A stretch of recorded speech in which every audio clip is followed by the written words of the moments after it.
بسم اللہ الرحمن الرحیم۔ السلام علیکم۔ جب حضرت محمد صلی اللہ تعالیٰ علیہ وآلہ وسلم کے وصال کا وقت ہوا تو حضرت جبرائیل علیہ السلام آ گئے، اندر آ کر کھڑے ہو گئے۔ آپ صلی اللہ تعالیٰ علیہ وآلہ وسلم نے فرمایا، کیا بات ہے؟ حضرت جبرائیل علیہ السلام نے عرض کی کہ ملک الموت دروازے پر آ کھڑا ہے، اندر آنے کی اجازت مانگ رہا ہے۔ جہاں موت پوچھ کے جائے وہ کیا دربار ہے؟ آپ صلی اللہ تعالیٰ علیہ وآلہ وسلم نے فرمایا، اسے کہو کہ اندر آ جائے۔ تو ملک الموت اندر آئے اور آ کر عرض کیا، السلام علیکم یا رسول اللہ۔ پھر کہنے لگے کہ میں نے آج تک کسی کو سلام نہیں کیا۔ آپ صلی اللہ علیہ وآلہ وسلم پہلی ہستی ہے جنہیں میں سلام کر رہا ہوں۔ پھر کہنے لگے، یا رسول اللہ، آج تک ایسا معاملہ نہیں ہوا، پہلی دفعہ ہوا ہے، اور اللہ رب العزت نے خود فرمایا کہ پوچھ کے اندر جانا، بغیر پوچھے نہ جانا، اجازت ملے تو اندر جانا۔ اور دیکھو یہاں موت بھی باادب کھڑی ہوئی ہے، جس نے سکندر کی روح بھی قبض کی، چنگیز کی بھی۔ دنیا میں 4 بڑے فاتح گزرے ہیں، 2 مسلمان 2 کافر، تیمور اور محمود مسلم، چنگیز اور سکندر غیر مسلم، سب کی روح قبض کی، اور یہاں ملک الموت کھڑا ہوا ہے۔ اجازت طلب کرنے کے لیے جب اجازت ملی تو اندر آئے، سلام کیا، پھر اگلی بات کی، یا رسول اللہ صلی اللہ علیہ وآلہ وسلم، اللہ تعالیٰ فرما رہے ہیں کہ اگر میرے حبیب آنا چاہیں تو لے آنا، اور اگر رہنا چاہیں تو چھوڑ کے واپس آ جانا۔ سبحان اللہ۔ آپ صلی اللہ علیہ وآلہ وسلم نے فرمایا، اگر میں اجازت دے دوں تو پھر میری جان نکالو گے؟ کہا، جی نکالوں گا۔ تو آپ صلی اللہ تعالیٰ علیہ وآلہ وسلم نے اشاروں میں حضرت جبرائیل علیہ السلام سے فرمایا، کیا کہتے ہو، جاؤں یا رہ جاؤں؟ تو حضرت جبرائیل علیہ السلام نے عرض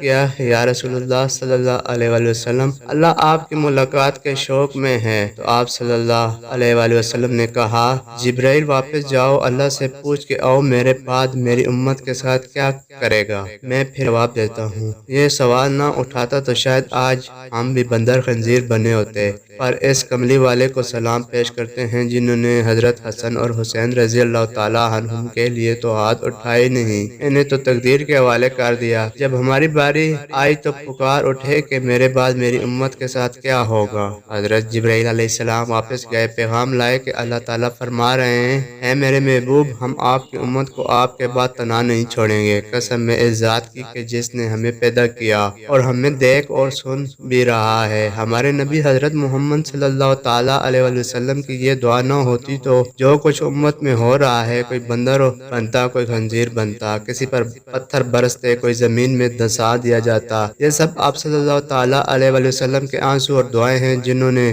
اللہ کے آئے عذاب پلٹا دیے، ہمارے آگے سے ہٹا دیے۔ جب ہمارے نبی صلی اللہ تعالیٰ علیہ وآلہ وسلم سے پوچھا گیا اور آپ صلی اللہ علیہ وآلہ وسلم نے ملک الموت کو اجازت دے دی، تو آپ صلی اللہ علیہ وآلہ وسلم کی وصیت کے آخری 2 الفاظ، جس میں آپ صلی اللہ علیہ وآلہ وسلم نے اپنے 23 برس کی محنت کو نچوڑ کے ڈال دیا، 23 برس کے دکھ درد نچوڑ کے ڈال دیے۔ آپ صلی اللہ تعالیٰ علیہ وآلہ وسلم نے کہا، میری امت کو کہنا نماز نہ چھوڑنا۔ اگلی بات اس سے بھی زیادہ مشکل فرمائی کہ غریبوں پر رحم کرنا، میری امت کے نوکر، ملازم، غلام، پسا ہوا، بے بس، مسکین طبقہ، ان پر رحم کرنا، فرعون نہ بننا۔ اور پھر اس کے بعد کہا کہ اے اللہ، مجھے اپنے پاس بلا لے۔ اور حضرت عائشہ رضی اللہ تعالیٰ عنہا کا کائنات کی واحد خاتون ہے جن کے سینے پر سر رکھ کے کسی نبی نے جان دی ہو۔ حضرت عائشہ صدیقہ رضی اللہ تعالیٰ عنہا بیٹھی ہوئی تھی اور آپ صلی اللہ تعالیٰ علیہ وآلہ وسلم کا سر حضرت عائشہ کے سینے پر تھا۔ جب آپ صلی اللہ تعالیٰ علیہ وآلہ وسلم کی آنکھیں بند ہو گئی تو حضرت عائشہ رضی اللہ تعالیٰ عنہا کی چیخ نکلی، باہر آواز گئی، ازواج مطہرات روتی ہوئی اندر آئیں، اور حضرت ابوبکر صدیق رضی اللہ تعالیٰ عنہ کو پتہ چلا، وہ بھاگتے ہوئے آئے، چہرے سے چادر ہٹائے اور آپ صلی اللہ علیہ وآلہ وسلم کا ماتھا چوما تو حضرت ابوبکر صدیق رضی اللہ تعالیٰ عنہ کے آنسو کے قطرے ماتھے پر گرے اور کہا، میرے نبی، میرے جگر آج مجھ سے جدا ہو گئے ہیں۔ مجمع بھرا ہوا تھا، کوئی رو رہا تھا، کوئی چیخ رہا تھا، کوئی خاموش دم بہت ہو گیا تھا۔ حضرت عمر رضی اللہ تعالیٰ عنہ تلوار لے کر آئے اور کہا، کوئی نہ بولے کہ اللہ کے نبی فوت ہو گئے، جو بولے گا میں اس کا سر اڑا دوں گا۔ حضرت ابوبکر صدیق رضی اللہ تعالیٰ عنہ تشریف لائے، ممبر پر چڑھے اور کہا، عمر بیٹھ جاؤ۔ حضرت عمر رضی اللہ تعالیٰ عنہ نے کہا، نہیں بیٹھتا۔ تو حضرت ابوبکر صدیق رضی اللہ تعالیٰ عنہ نے کہا، ہے لوگوں، جو اللہ کی عبادت کرنے والے تھے آج ان کو اللہ نے موت دے دی، اور جو اللہ کے پجاری ہیں ان کا اللہ زندہ ہے اور موت سے پاک ہے۔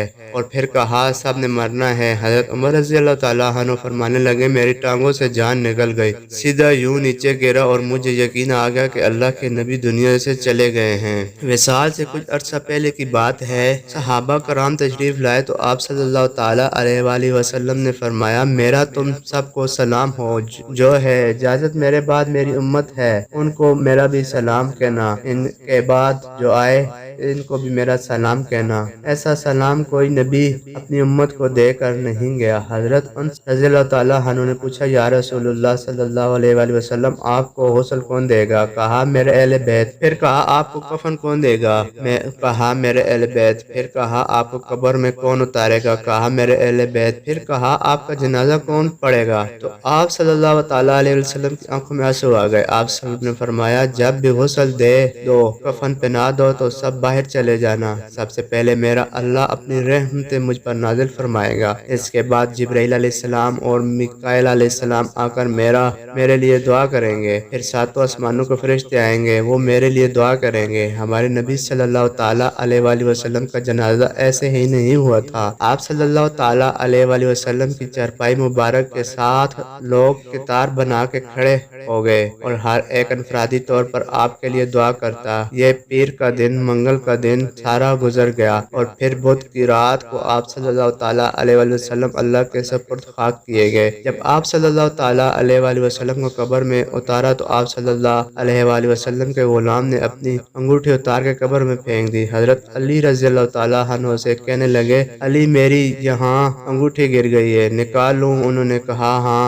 ابھی تو قبر بند نہیں، نکال لو۔ انگوٹھی تو خود گرائی تھی۔ نیچے گئے اور جا کر اللہ کے نبی کے جسم سے لپٹ گئے اور آپ کے بوسے لینے لگے اور دھاڑے مار کر رونے لگے۔ وہ انگوٹھی بہانہ بنایا تھا، آپ صلی اللہ علیہ وسلم سے لپٹ کر چومنا چاہتے تھے، رونا چاہتے تھے۔ آپ کے ماتھے کا بوسہ لیا، پھر لوگوں نے اوپر سے کہا باہر نکلے تو آخری بندہ جن کا بدن آپ صلی اللہ علیہ وسلم کے پاک بدن سے جا کر لگا وہ آپ صلی اللہ علیہ وسلم کے غلام حضرت مغیرہ بن شعبہ ہے۔ وہ باہر نکلے تو پھر آپ صلی اللہ علیہ وسلم کی اللہ تیار کی گئی۔ حضرت انس رضی اللہ تعالیٰ عنہ فرماتے ہیں کہ جب ہم باہر نکلے تو حضرت فاطمہ رضی اللہ تعالیٰ عنہ کھڑی تھی۔ کہا کہ کسی جگر سے تم نے دو جہاں کے رسول کو مٹی میں چھپایا، کس جگر کے ساتھ تم نے اس کے اوپر مٹی ڈالی، لیکن ہاں میں جانتی ہوں یہی اللہ کا قانون ہے۔ ناظرین گرامی، یہاں آ کر جانا ہی طے ہے، کوئی نہیں بچانا۔ کوئی بچے گا تو جس سے اللہ راضی ہو گیا، اس کے لیے موت سے خوبصورت کوئی چیز نہیں، کوئی پیغام نہیں ہے، اور اللہ کو راضی کرنے کے لیے کسی بادشاہ کو فقیر نہیں بننا پڑتا اور نہ ہی کسی فقیر کو بادشاہ بننا پڑتا ہے۔ ناظرین گرامی، اگر آپ کو یہ ویڈیو اچھی لگی ہو تو ویڈیو کو لائک کر دینا، دوستوں کے ساتھ شیئر کر دینا، اور اگر چینل پر پہلی بار آئے ہو تو چینل کو سبسکرائب کر دینا۔ دعاؤں میں یاد رکھنا۔ اللہ نگہبان۔